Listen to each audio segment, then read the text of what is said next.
আমি আজকে রেশমি আচার বা ঝুরা আচার যাই বলা হয় কাঁচা আমের করলাম। আর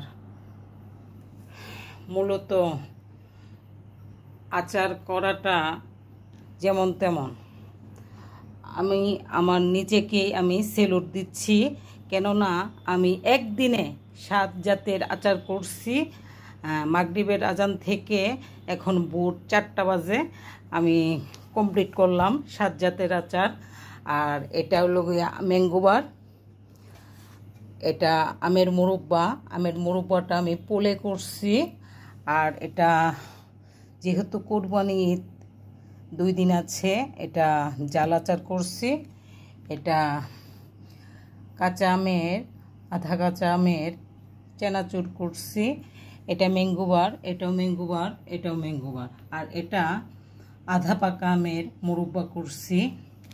আর আমি রেশমি আচারটা কিভাবে করলাম তাহলে চলেন মূল ভিডিওতে চলে যাই।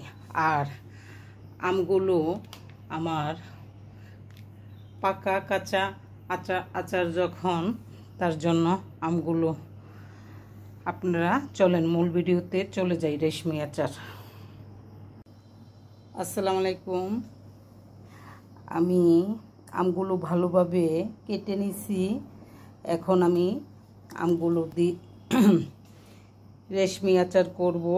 আর আলু পোলার মেশিন দিয়ে আমি পোলে নেব। আর অলরেডি আমার 5 জাতের আচার হয়ে গেছে। আর আমি এখন রেশমি আচারটা করব, সাথে থাকেন।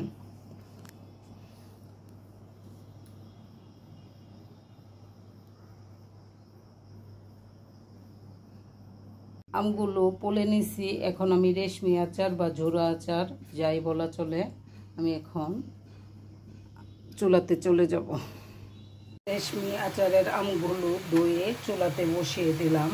আর আমি 1 কাপ চিনি দিয়ে দিচ্ছি,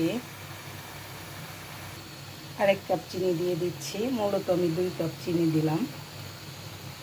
খেয়াল রাখতে হবে এই আচারটাতে কিন্তু পানি দেওয়া যাবে না। চিনিতে যেটুকু পানি উঠে আর আম থেকে যেটুকু পানি উঠে, ওই পানির থেকে এই রেশমি আচারটা বা ঝুরা আচারটা হবে। খুব আলতোভাবে নাড়া দিতে হবে, আমটা যেন গলে না যায়। আমি আমার ওই পাতিলটা বদলাই নিছি পাইপেনে, কেন পাইপেনে আচার করা, এই আচারটা করা সুবিধার কারণে।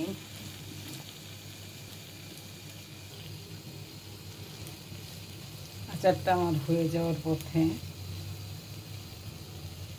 তো আমার আচারটা আপনারা ভালো লাগলে লাইক কমেন্ট করবেন।